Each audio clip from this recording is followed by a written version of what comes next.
Hey guys, it's Ben with AmeriRent Equipment. Wanted to bring you guys a quick video and show you this new 2024 Kubota SVL65-2, a track loader. This is new to our rental fleet here, just got it in yesterday.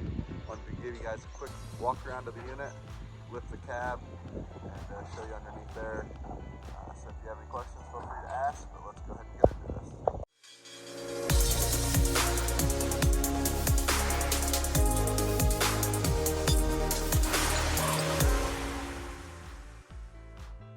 Alright guys, I'll give you a quick walk around of this unit here. Nothing's really changed much on these units, so they're pretty standard to the old videos that I've done. This is the narrow track, so it's got your 12-inch track rather than the wide like the 15-inch. Pretty much same setup as the older models, the 22s, 23s. They haven't really changed a whole lot. Looks like the front either wheel's changed a little bit design. But nothing's really changed there. I go with the narrow track because it doesn't really matter much for my customers. But going up the side here, again, all quick accessible grease zerks right in the side, recessed in within to make it to where it won't get busted off easily. You can see there's one right there. You got some on the side right here at your quick connect. Also right there as well, and then you have one on the inside there of your arm. Nothing's changed with the fuel cap or anything like that. All really accessible there. Go around to the back here, show you nothing's really changed from the 2023 to 2024 models as far as the back's concerned. The radiator's still in the back, unlike the 75-3 where they've moved the radiator to the top. But you got your battery location right there. There's your antifreeze, overflow tank, your fuses are all right there. You can lift this lid up right here, access your air filter housing right there. Check your oil.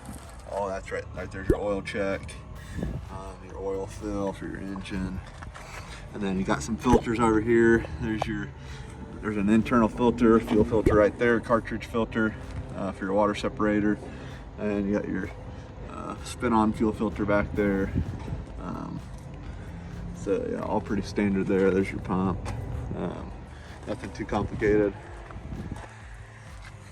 Moving around to the other side here. Basically exactly the same as the other side, except you do have your hydraulic fill right here. The gauge is in the front of the unit, inside the cab. This one's got a 74-inch bucket on it. The width on this thing I think is 66 inches. And then inside here there's the hydraulic gauge right there, so it makes it easy to check. I'll show you inside the cab here in just a second. We do have the door on this unit, so it is a closed cab. Nothing's changed there. Pretty much all the same as a roll-up door.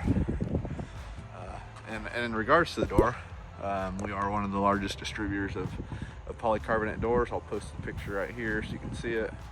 In the U.S., we're one of the biggest distributors for polycarbonate doors, and we sell it for this unit. For the 65, 75, your 95, 97s.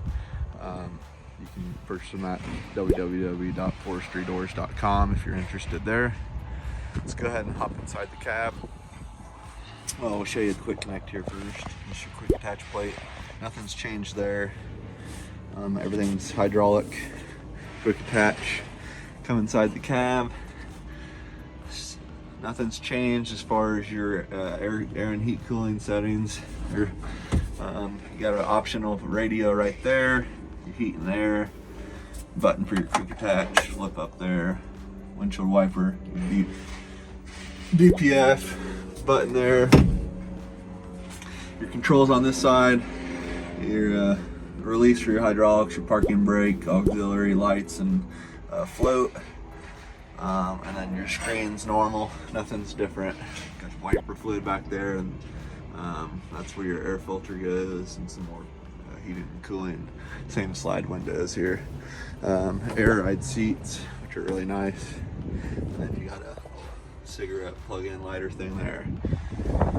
So we'll go ahead and pop the cab here so you can see underneath the cab. This does have the your half-inch couplers, male and female, and then your case-string coupler as well, which is pretty standard there. So let's go ahead and pop the cab. To do that, you got 2 bolts there, 15/16 socket, and it's just literally just one on each corner of the cab. You pull those out and then you can lift it. Once you get so high, it locks in place. Everything's pretty much the same as any other SVL. The bucket's very accessible here. Or I'm sorry, the bucket, the fuel tank. It's easy. You can pull it out with pretty much not having to remove anything else. It does have that strap right there. But everything's really accessible there. If you were to have any issues, there's your main hydraulic pump going to your engine. Everything's labeled in this SVL65, which is really nice. It's all color coded. They've engineered that part of it really well. So if you're having to replace a hydraulic line and it goes back to something else, you can tell which one and where it goes. You do have a hydraulic filter there, as you can see. Looks a little bit smaller than it used to, but without pulling it off, it might be the same size. There's your hydraulic filter, and then access to your hydraulic tank if you were to need access to that as well. So again, not much to it here, guys. Very easily accessible. They've done a good job on the engineering side of it there. So on the floor pan here, just a standard plate for the acceleration, if you're working close to buildings or something like that, and then a nice clean out pan there. So yeah, everything looks great underneath here. So well, there you have it, guys. That is the new 2024 Kubota SVL65-2 unit. So feel free to ask any questions you have. I'd be more than happy to answer them. Subscribe to our channel for future videos on equipment, things going around the business here as we expand, and we appreciate the views and subscriptions. Thanks, guys. See you next time.